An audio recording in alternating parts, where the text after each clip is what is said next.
Hello students. हमने जैसा आपको पहले पिछले क्लास में बताया कि इकोनॉमिक्स शुरू किया हमने क्लास 10 का और चैप्टर लिया था मनी एंड क्रेडिट। तो प्रीवियस लेक्चर में हमने मनी एंड क्रेडिट से रिलेटेड बेसिक जानकारी और थोड़ा सा उस चैप्टर को आगे बढ़ाया था कि मनी क्या है, ये बात की थी। मनी के नहीं यूज होने से या मनी का जब फैशन में नहीं था, प्रैक्टिस में नहीं था, ये मनी जो आज की फॉर्म में नहीं थी, तब क्या था, बार्टर सिस्टम और बार्टर सिस्टम की प्रॉब्लम्स क्या थे, ये डिस्कस किया। फिर मनी के फंक्शंस क्या हैं, ये डिस्कस किया। मनी किस तरह से, उसकी जर्नी क्या रही, किस किस फॉर्म में रही, ग्रेन के, कैटल के रूप में, फिर मेटल्स के रूप में, आज देख रहे हैं कॉइन्स और पेपर और virtual currencies, debit card, credit card, जो बिटकॉइन और दूसरे जो देख रहे हैं आप करेंसीज, वह चेक, डिमांड ड्राफ्ट, ये सारी चीज़ें।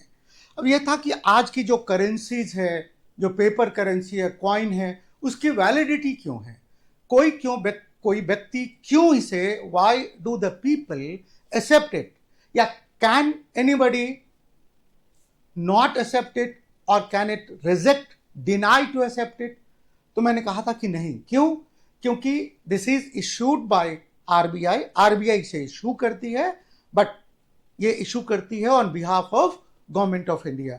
गवर्नमेंट ऑफ इंडिया इसको सैंक्शन करती है, इसलिए उसके पीछे जो अथॉरिटी है वह गवर्नमेंट ऑफ इंडिया है, इसलिए इसे एक्सेप्ट करते हैं। फिर हमने बात की थी कि किस तरह से ये बैंक जो है वह किस तरह से काम करती है। देखो, चाहे वह प्राइमरी सेक्टर में हो लोग या सेकेंडरी सेक्टर में, यानी जो एग्रीकल्चर प्रैक्टिस करते हो, किसी फैक्ट्री, इंडस्ट्री, वर्कशॉप में काम करते हो, या फिर वह अपना ही कोई बिजनेस करता हो या कोई सर्विस करता हो, हर आदमी अपने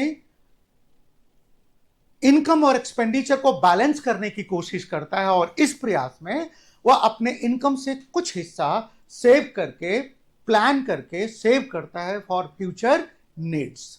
और वह सेविंग अब लोग घरों में नहीं रखते, उससे प्रॉपर किसी तरीके से इन्वेस्ट करते हैं। और मैंने कहा था आपको कि वह इन्वेस्ट करते हैं कहाँ, वो सेव करते हैं बैंक में। बैंक में सेव करने से एक फायदा बैंक को बहुत अच्छे से है, बैंक को ये लोगों को, कि बैंक उनके पैसे को सुरक्षित भी रखती है और साथ में बैंक उनको एक रेट ऑफ इंटरेस्ट भी देती है, उस जमा पूंजी पर एक उनको ब्याज देती है, इंटरेस्ट देती है। अब यह प्रश्न उठता है बहुत अच्छे से कि बैंक ये जो पैसा हमसे यानी लोगों से लेती है, उस पर कहां से ब्याज, कहां से देती है, पैसा वो लाती कहां से? क्योंकि सिर्फ आरबीआई को यह अथॉरिटी है कि वह करेंसीज इशूज कर सकता है, लेकिन आरबीआई में तो हम अकाउंट खोलते ही नहीं। आम व्यक्ति आरबीआई में अपना अकाउंट ओपन नहीं कर सकता, वह गवर्नमेंट का बैंक है, सिर्फ गवर्नमेंट के इंस्टीट्यूशन ही वहां अपनी गवर्नमेंट के लिए वो काम करती है, वहां अकाउंट किसी और का नहीं खुल सकता। फिर हम दूसरे नेशनलाइज्ड बैंक में, कॉमर्शियल बैंक में, प्राइवेट बैंक में अकाउंट ओपन करते हैं। जैसे सपोज कीजिए SBI, state bank of India है, सेंट्रल बैंक है, पंजाब नेशनल बैंक है, एचडीएफसी है, या कोटक बैंक है, या कोई और बैंक है, सिटी बैंक है, उसमें हम अपना अकाउंट ओपन करते हैं। इन बैंक को तो पैसे छापने की अथॉरिटी नहीं, करेंसी प्रिंट ही नहीं कर सकते, और तो फिर ये एक तो नहीं कर सकते, एक तो ये बात है, यथार्थ है, सच्चाई है, दिस इज द ट्रुथ। ऊपर से ये बैंक हमारे पैसे पर ही हमें ब्याज देगी, इंटरेस्ट देगी, फिर इस बैंक को फायदा क्या होगा? कोई घाटे का सौदा तो कोई करेगा नहीं, बिल्कुल। तो फिर बैंक करती कैसे, काम कैसे करती है, क्या मैकेनिज्म है, बैंक किस तरह से? तो बिल्कुल, बैंक आपको सिर्फ आपके पैसे को डिपॉजिट ही नहीं करती, बैंक आपको पैसे देती भी है। किसको देती है? रुकिए, सबको, जिसको जरूरत है। बैंक जिसको जरूरत है, जिस तरह की जरूरत है, उस तरह से बैंक पर लोग निर्भर करते हैं, बैंक से वो पैसा लेते हैं और बैंक अपने हिसाब से उनको लोन या क्रेडिट देती है। तो आइए इससे रिलेटेड चीजों को हम देखें कि बैंक किस तरह से काम करती है। ये कल प्रीवियस क्लास में मैंने बताया था चेक के बारे में कि चेक क्या है। यह भी एक तरह से कैशलेस ट्रांजैक्शन है, पैसा नहीं, यह भी एक तरह का कैश है, पैसा है, मनी है, जिसमें हम एक्चुअली में मनी का लेन देन नहीं होता, बिना इसके ही, बिना पैसे के एक्चुअल लेन देन के ही ट्रांजैक्शन हो जाता है, नीड्स सेटिस्फाइड हो जाती है, वांट सेटिस्फाइड होती है। होता है क्या कि यह चेक एक पेपर है जो एक स्पेसिफिक अमाउंट का, जो जिस व्यक्ति का अकाउंट है उसके अकाउंट से, जिसके नाम पर वह चेक है उसके अकाउंट में वह जमा हो जाता है, कटकर चेक से इशू हो जाता है और वह उससे उसको उतना पैसा मिल जाता है। तो यह है बैंक से, चेक से रिलेटेड इंफॉर्मेशन। आइए हम आगे बढ़ते हैं और बात करते हैं कि यह बैंक किस तरह से, बैंक की एक्टिविटीज क्या है। जैसे मैंने बताया लोन एक्टिविटीज क्या है। बैंक सिर्फ डिपॉजिटर की तरह काम नहीं करता, यह लेंडर की तरह भी काम करता है।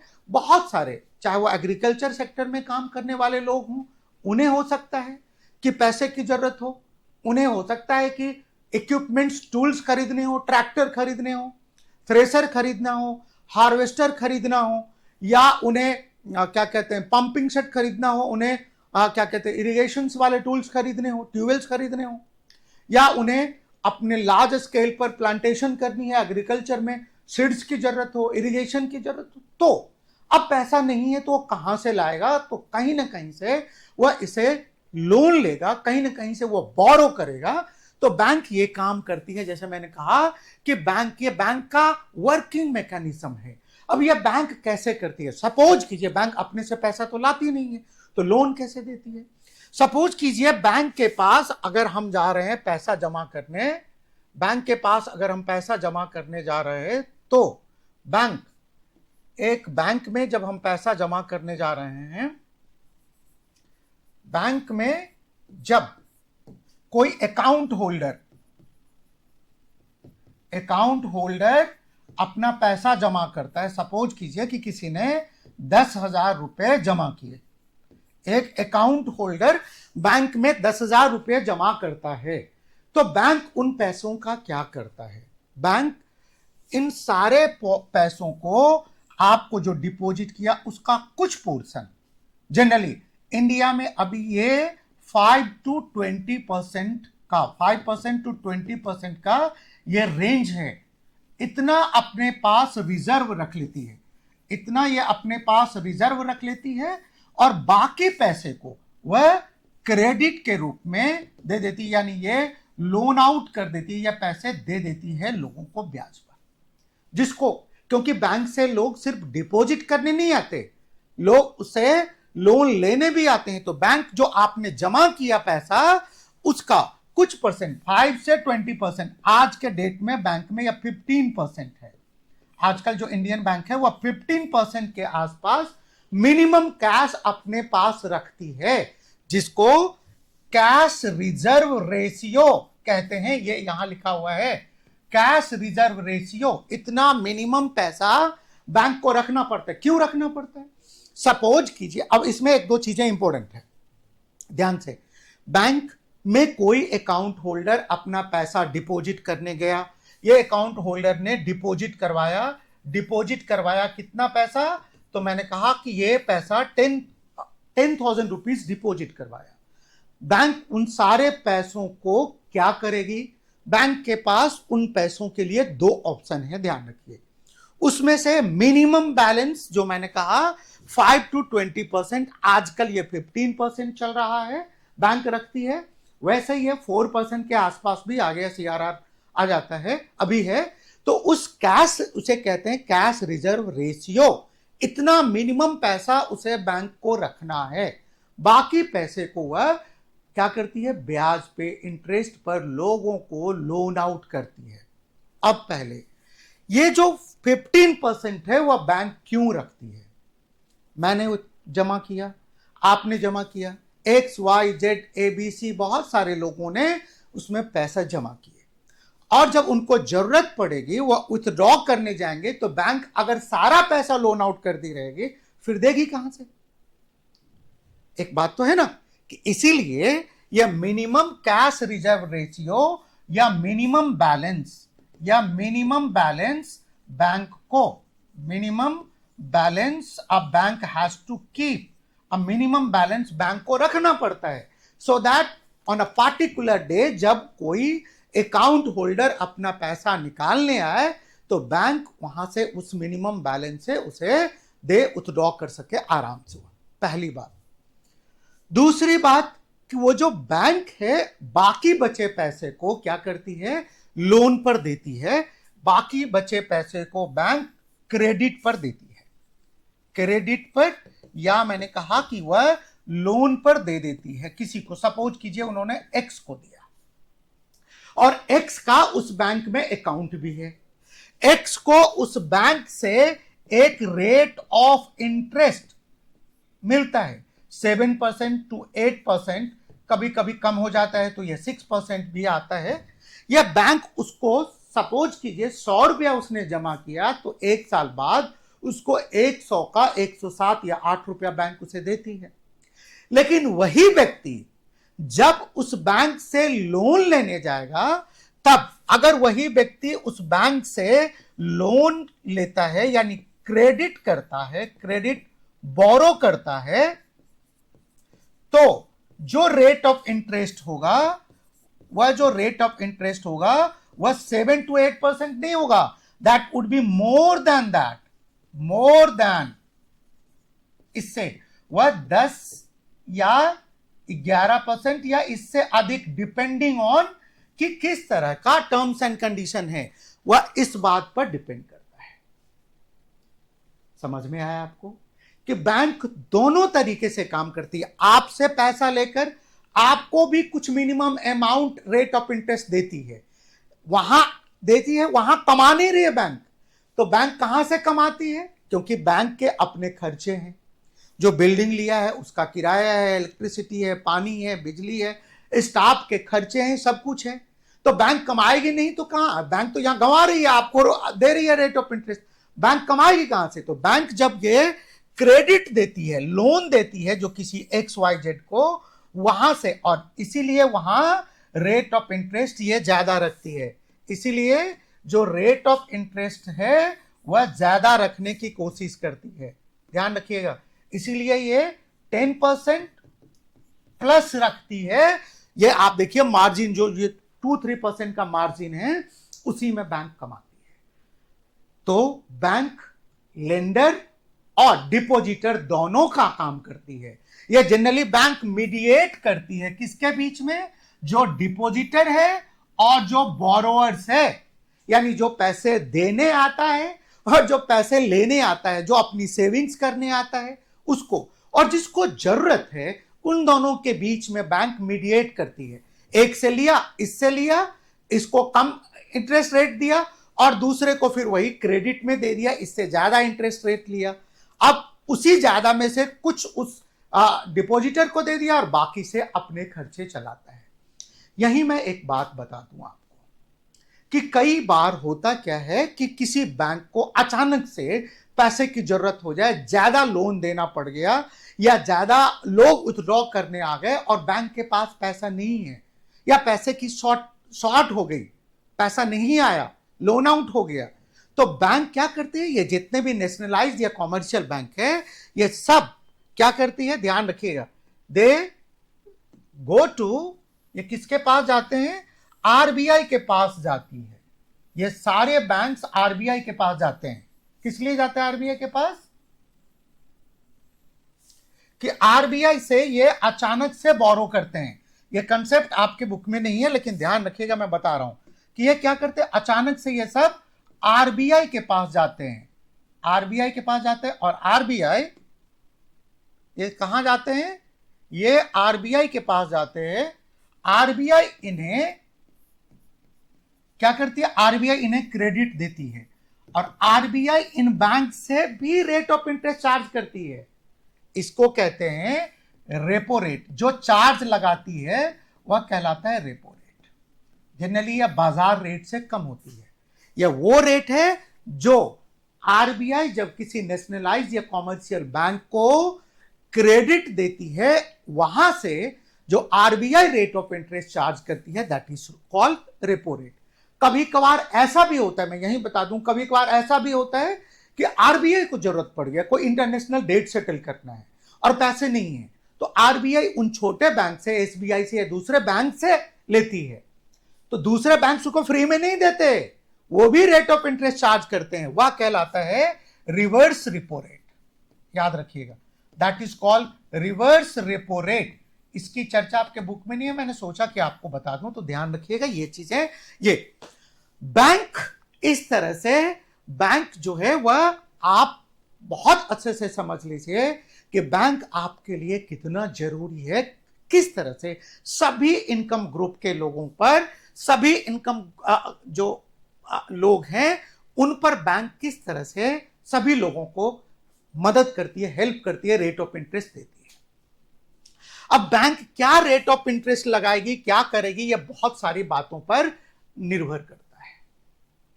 अब कोई देखिए, चाहे शहर में रह रहा हो या गांव में रह रहे हैं लोग अपनी जरूरतों को पूरा करने के लिए उधार तो लेते हैं। किसी भी व्यक्ति की जरूरतें अपने आप में पूरी नहीं होती, वह क्रेडिट लेते हैं, वह लोन लेते हैं। शहर में रहने वाला वो और बाजार में रहने वाला लोग, दोनों के जो सोर्स है वह अलग अलग होते हैं क्रेडिट के। ध्यान रखिएगा। अब क्या है, आप देखिए पहले कि अगर आप क्रेडिट की बात करें तो ये क्रेडिट क्या है, लोन क्या है? यह एक ऐसा दो लोगों के बीच में, बैंक या लेंडर और बोरोवर जनरली के बीच में, यह एक ऐसा एग्रीमेंट है लेंडर और बोरोवर के बीच में जिसमें वह एक गुड्स या सर्विसेज प्रोवाइड करता है फॉर द प्रॉमिस कि वह फ्यूचर में उसको लौटा देगा। क्रेडिट उस गुड्स, सर्विसेज या मनी को कहते हैं जो लेंडर प्रोवाइड करता है बोरोवर को, इस उम्मीद में कि बोरोवर उसे एक बाद में लौटा देगा। तो यह एक सिचुएशन है। हर एक व्यक्ति चाहे शहर में हो या गांव में, उसे अपनी जरूरत को पूरा करने के लिए, जरूरतों को सेटिस्फाई करने के लिए उसे पैसे चाहिए, और पैसे चाहिए तो उसे मिलता है, लेकिन इस उम्मीद पर, इस गारंटी पर, इस प्रॉमिस पर कि वह व्यक्ति एक समय के बाद, जो समय उसने स्टिपुलेटेड टाइम दिया है, एक फिक्स टाइम दिया, उसके बाद वह उसे रिटर्न करेगा। तो क्या है, ये क्रेडिट क्या करता है, उन्हें अपने जरूरतों को, जो उनकी जरूरतें हैं, इमीडिएट नीड्स हैं, उसको पूरा करने में मदद करता है। एग्जाम्पल के तौर पे देखिए, आप शहर में एक सलीम है, वह अपना एक कारोबार करता है, छोटा सा बिजनेस है, शॉप है उसकी शूज की। वह एक फेस्टिवल का समय है जब शूज उसकी बिकेंगे, ज्यादा बिकेंगे, उसके लिए क्या करता है, उसे कैपिटल का अभाव है, उसके पास ही डजंट हैव मनी, तो क्या करता है, वह पैसा उधार लेता है। वह पैसा उधार लेता है, वह बैंक से पैसा उधार लेता है, दो सोर्सेज से लेता है। वह बैंक से लेता है और जिसको वह बेचता है शूज, उससे भी लेदर जो है वह उससे फॉर द टाइम बीइंग वह क्रेडिट पर लेदर लेता है, बैंक से पैसा लेता है। वह अपने कई कारीगर को हायर करता है, अपने बिजनेस को एक्सपैंड करता है, शूज बनाता है, स्टिचिंग वगैरह करता है, और जब बाद में फेस्टिवल का सीजन आता है तो वह उसे बेचता है और इससे यह इनकम जनरेट करता है। उसे अच्छी खासी इनकम होती है, वह इनकम जनरेट करता है, यह इसे प्रॉफिट होता है, शूज बेचकर इसे प्रॉफिट होता है। यह अपने काम को बढ़ाता है और इनकम जनरेट करता है। यह है शहर में एक शू मैन्युफैक्चरर है, उसकी कहानी। यह एक शू मैन्युफैक्चरर है। वहीं दूसरी तरफ यह सपना है, यह गांव की एक महिला है, उसके पास जमीन का टुकड़ा है। वह जमीन के उस टुकड़े पर खेती करने के लिए लोन लेती है। जनरली फार्मिंग का जो, एग्रीकल्चर का जो सीजन होता है वह 3-4 से 5 महीने का होता है। तो जनरली ये जो लोन है वह सीजन के पहले लिया जाता है, और जब सपोज कीजिए कि खरीफ सीजन में ले रहा है तो यह जून के महीने से, जून जुलाई के महीने से शुरू होता है, तो उसी में जून में पैसा लिया, जुलाई अगस्त सितंबर अक्टूबर तक वो हार्वेस्ट, या नवंबर में हार्वेस्ट हो गया तो उसको पैसा, हार्वेस्ट आया, फसल काटा, बेचकर उसको पैसा दे देते हैं। तो सपना ने भी क्या किया, स्वप्ना ने क्या किया कि एक उधार लिया, और उधार लेकर देखिए कि वो अपने एक्सपेंसेस को मीट करने के लिए, होपिंग कि हार्वेस्ट रिपे की, वह लेती है पैसा, और पैसा लेकर वह अच्छे से खेती करती है, वह खाद पानी भी डालती है, पेस्ट भी डाला, लेकिन फसल उतना अच्छा नहीं हुआ, फसल उसका खराब हुआ। अब उसने जो बोरो किया था पैसा, वो तो बढ़ता जा रहा है, उसने क्रेडिट पर लिया था तो इंटरेस्ट तो बढ़ता जा रहा है। फिर उसने दूसरे साल कोशिश की खेती करने की, उस बार फसल फिर से उसका नॉर्मल हुआ, लेकिन वह जो इतना नहीं हुआ कि वह बेचकर, फसल को बेचकर अपने डेट्स को, अपने क्रेडिट को वह फाइनल करे, राइट ऑफ करवाए, अपने जो कर्ज था उससे मुक्त हो, डेट से वह मुक्त हो। ऐसा कर नहीं पाए, वह बढ़ता गया, पाइलअप होता गया। अब वह इस पोजीशन में नहीं है that she should repay it, she is not in the position to repay. वो फंस गई किसमें? डेट ट्रैप में। उसने कर्ज लिया, कर्ज से खेती की, खेती उसका हेल्प नहीं किया, फेलियर हो गया क्रॉप, दूसरे साल भी फसल बहुत अच्छी नहीं हुई, खराब ही हुई, और वह अब लगातार 2 साल के फेलियर ऑफ क्रॉप्स के कारण she is into debt trap. Finally करना क्या पड़ता है? बैंक या जो क्रेडिटर है, जिसने उसे, जो लेंडर है जिसने दिया है उसे, वो तो छोड़ेगा नहीं। अब क्या करे, वो क्या करेगी? She has to sell her land, उसे अपनी जमीन बेचनी पड़ी और फिर उसे अपना लोन चुकाना पड़ा। तो ये एक बहुत मुश्किल सी सिचुएशन होती है, आप ध्यान रखिएगा। ये लोग जनरली क्रेडिट क्यों लेते हैं शहर में? आपको मैंने बताया कि शहर में किस लिए लेते हैं। आपको अपने एक छोटा सा बिजनेस करने के लिए, कोई दुकान खोलने के लिए, कोई मैन्युफैक्चरिंग स्टार्ट करने के लिए। आज तो आप देखेंगे कि गवर्नमेंट ही बहुत ज्यादा दे रही है स्टार्टअप इंडिया के लिए, या बहुत सारे लोग, मुद्रा लोन, बहुत सारे लोन। तो क्या होता है, ये क्रॉप, ये सीड्स के लिए, टूल्स के लिए, इन सब चीजों के लिए लोन पीरियड आपको मैंने बता दिया। अब डिपेंड करता है ऑन द इनकम कि कितना इनकम। वो सपना का एग्जांपल देखा आपने कि किस तरह से Sapna is trapped into a debt trap, she falls into debt trap, और वह अपना बर्बाद कर लेती है सब कुछ, उसके पास कुछ नहीं बचता है। तो ये एक बहुत भयानक सी सिचुएशन हो जाती है। अब क्या, ये जो सिचुएशन है, 2 अलग अलग सिचुएशन हमने देखा, या क्यों? बिकॉज कि ये अनसर्टेन है। अब गांव और शहर में दोनों चीजों पर देखिए, किसी को कोई लोन देगा, या जनरली डिपेंड करता है, या वैरी करता है लोन और इस तरह के टर्म्स जो है क्रेडिट का, और जो बोरोअर है, इन दोनों के बीच में जो लोन देगा लोग, वह बहुत सारी चीजों पर, एक जो क्रेडिटर है वह बहुत सारी चीजों को देखता है। अगर वो लोन दे रहा है आपको तो बहुत सारी चीजें देखता है, और ये जो बहुत सारी चीजें मांगता है, इसको कहते हैं टर्म्स ऑफ क्रेडिट।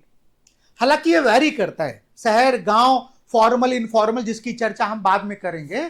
लेकिन जो आपसे रिक्वायर्ड होती है चीजें, आपको पहले वो जानता हो, उसके लिए आइडेंटिटी प्रूफ, 2 लोगों के बीच में। तो ये क्या है? एक ये terms of credit, loan agreement, क्या ये एग्रीमेंट है 2 लोगों के बीच में। ये देखिए आप, 2 लोगों के बीच में जनरली क्या है, ये एक एग्रीमेंट है। ये this is an agreement between, this is an agreement between 2 people. अगर आप देखेंगे तो यह एक एग्रीमेंट है 2 लोगों के बीच में। This is an agreement between lender and borrower. इसमें और क्या क्या होता है? आपसे पूछा जाएगा कि what are the terms of credit. Credit terms क्या क्या है, किन किन चीजों को कहते हैं? 3 मार्क्स का क्वेश्चन पूछेगा। तो क्या है? सबसे पहला कि what is credit? This is just an agreement between the borrower and lender in which the lender supplies the borrower with the required amount. अब इसमें और क्या क्या होता है? तो एक तो प्रिंसिपल अमाउंट होता है, जो लोन का अमाउंट है। सपोज कीजिए लोन का अमाउंट क्या है, इतना रुपया है। ये सपोज करते हैं कि ये 2 लाख है, या it can be 5 lakh, 10 lakh, 20,000, 50,000, whatever it is. तो ये एक अमाउंट है which is called principal amount. इसमें ये एक लोन अमाउंट होता है। दूसरा, इसी समय जो आपको, जब क्रेडिटर आपको लोन देता है, तो उस समय कहता है कि भाई देख, मैं आपसे, या बैंक है या कोई और है, कोई और सोर्स से आपने लोन लिया, तो ये आपको तय कर देता है, बता देता है कि आपको क्या ईयरली, जो आपको ईयरली कितना, ईयरली या मंथली, मंथली क्या रेट ऑफ इंटरेस्ट होगा।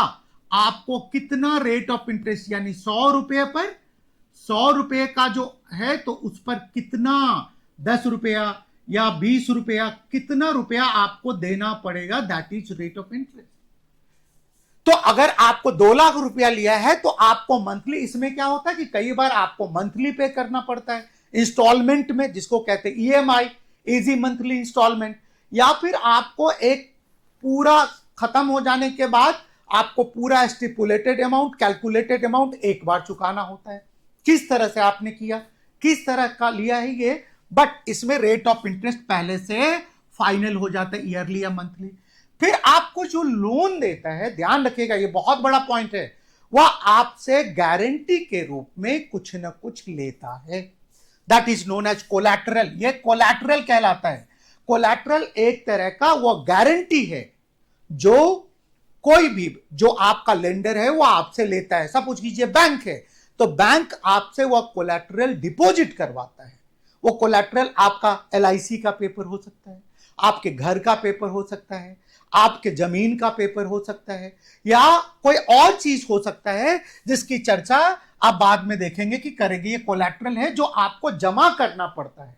कई बार अगर आप गवर्नमेंट एम्प्लॉय हैं तो वहां पर एक सिक्योरिटी है कि आपका इनकम है, वहां आपकी इनकम आ रही है, या आप किसी अच्छे प्राइवेट फॉर्म में भी काम कर रहे हैं या पब्लिक सेक्टर में काम कर रहे हैं, और आपका जो सैलरी है उसी बैंक में क्रेडिट हो रहा है। तो एक ट्रेंड बना हुआ है, बैंक को दिख रहा है कि अब इस व्यक्ति का हर एक महीने यहां पर ये सैलरी आ रही है और ये ठीक ठाक सैलरी आ रही है, तो आपको लोन देने से वो हिचकिचाएगा नहीं।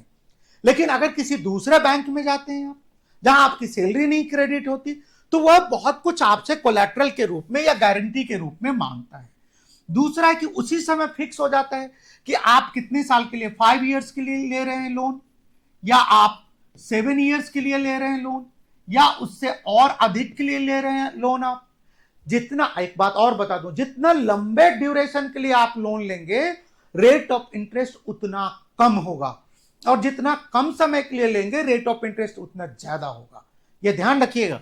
अब क्या है कि मोड ऑफ पेमेंट किस तरह से होगा, आप मंथली पे करेंगे, ईयरली पे करेंगे, आप किस तरह से कैश में देंगे, ईएमआई के रूप में, किस फॉर्म में देंगे, यह तय होता है मोड ऑफ पेमेंट। और फिर आपको सबसे लास्ट जो चीज है उसमें बहुत सारे डॉक्यूमेंट्स रिक्वायर्ड होगा, फॉर्म होती है, फिलअप करवाता है, आपका इनकम जो लगेगा, आईटीआर जो इनकम टैक्स रिटर्न भरते हैं वो लगेगा, या आप अगर आपने, ये देखिए डिपेंड, बैंक से ले रहे हैं तो ये सारी चीजें आपको रिक्वायर्ड होती हैं। अगर दूसरे सोर्स से लेते हैं तो शायद ये चीजें रिक्वायर्ड ना हो, जिसके बारे में हम बात करेंगे अभी। तो क्या है, this all together, loan amount, rate of interest, time period, collateral, mode of payment और डॉक्यूमेंट्स, ये सारा दिया हुआ है। देखिए एक एक करके आपकी सुविधा के लिए सारा दे दिया हुआ है। ये सारी चीजें जो है वह आपके क्या कहलाते हैं, टर्म्स ऑफ क्रेडिट। कोलैटरल क्या, ये देखिए, it is an asset that the borrower owns, borrower का है, और वह डिपॉजिट, ये land, building, vehicles, livestock deposits, यह बैंक आपसे ले लेता है। किस तरह से, गारंटी के रूप में। क्यों लेता है बैंक ये कोलैटरल? सपोज कीजिए कि आपने बैंक को ठगने की कोशिश की, बैंक को आपने समय पर ईएमआई नहीं दिया, आप फ्रॉड हो गए, आप पैसा लेके भागे। जैसा आप देखेंगे वह पैसा लेके भाग जाने पर जो लार्ज अमाउंट होता है वह एनपीए कहलाता है, नॉन परफॉर्मिंग एसेट्स। वह पैसा लेके, जैसे नीरव मोदी, विजय माल्या, ये आपने नाम सुना होगा, ये एनपीए लेके भाग के बैंक का पैसा 10,000 करोड़, 15,000 करोड़, 13,000 करोड़ ऐसे भागे, तो वह ना हो, क्योंकि बैंक का लॉस है।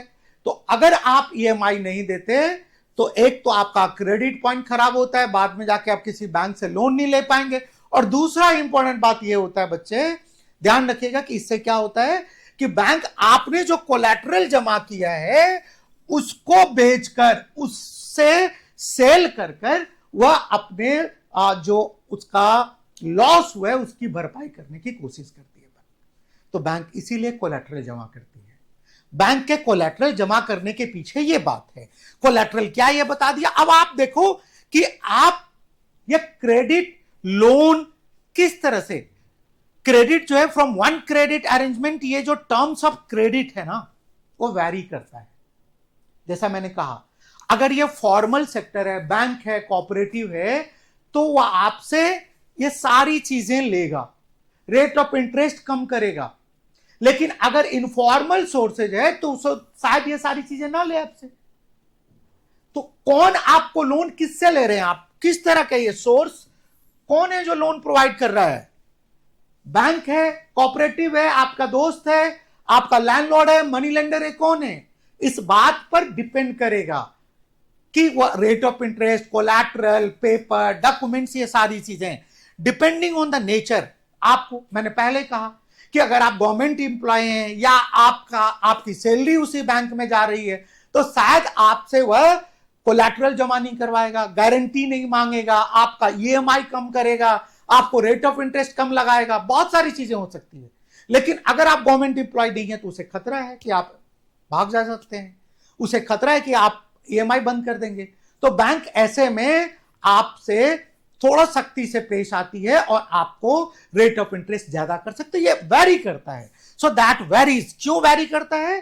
कि आपका ये कौन सा सोर्स है, कौन आपको, तो ये सोर्स कितने तरह का होता है। बहुत सारे सोर्सेज हैं, बहुत सारे तरीके से लोन ले सकते हैं, बहुत सारे सोर्सेज हैं। बट अगर इन सबको देखा जाए तो बाय एंड लार्ज इसे हम ग्रुप कर देते हैं, इसे हम दो पार्ट में डिवाइड कर देते हैं। लार्जली क्या दो पार्ट्स है जिसमें हम डिवाइड करते हैं, आइए देखते हैं। लार्जली जो क्रेडिट है, उस क्रेडिट को जो लोन हमें मिलता है उसे हम दो पार्ट में डिवाइड कर देते हैं, एक फॉर्मल और दूसरा इनफॉर्मल। फॉर्मल का जहां पर एक स्पेसिफिक टर्म्स एंड कंडीशन है, जो सब कुछ रिटन फॉर्म में है, सब कुछ क्लियर एंड क्रिस्टल है। और इनफॉर्मल, जैसे ये फॉर्मल सेक्टर में देखेंगे तो देने वाले जो लोग हैं बैंक्स हैं एंड कोऑपरेटिव्स हैं, they are the two major sources. दूसरा जो है वह मनी लेंडर्स है, ट्रेडर्स है, एम्प्लॉयर्स है, आपका रिलेटिव्स है, फ्रेंड्स है। अब इन दोनों में क्या अंतर है? कौन हमसे कम चार्ज करता है रेट ऑफ इंटरेस्ट, कौन ज्यादा चार्ज करता है रेट ऑफ इंटरेस्ट? पहले तो ये बात। दूसरा, किस जगह पर, गांव में या शहर में, कौन से सोर्सेज, फॉर्मल सोर्सेज कहां अवेलेबल है, कहां नहीं अवेलेबल है, इनफॉर्मल सोर्सेज कहां अवेलेबल है, कहां नहीं अवेलेबल है। दूसरी बात, कौन से लोग फॉर्मल सेक्टर पर डिपेंड करते हैं, कौन से लोग इनफॉर्मल सेक्टर पर डिपेंड करते हैं, ये बात। तीसरी इंपॉर्टेंट बात, किसे फॉर्मल सेक्टर से लोन मिलता है और किसे नहीं मिलता है। सेंस ऑफ अर्जेंसी, जरूरत, पढ़ा लिखा होना, बहुत सारी चीजें डिपेंड करती है। हम इसके बारे में आगे बात करेंगे आगे लेक्चर में कि यह क्या है फॉर्मल और इनफॉर्मल सेक्टर और किस तरह से ये फंक्शन करती है, किस तरह से लोग डिपेंड करते हैं, होना क्या चाहिए, लोन को किसकी जरूरत है, किसे मिलता है, किसे नहीं मिलता, क्यों नहीं मिलता। देखो आरबीआई का, इसमें आरबीआई का क्या रोल है, ये सारी चीजें हम अगले क्लास में, अगले लेक्चर में डिस्कस करेंगे डिटेल, और इससे रिलेटेड क्वेश्चंस क्या हो सकते हैं वो भी डिटेल डिस्कस करेंगे। तब तक के लिए थैंक यू वेरी मच।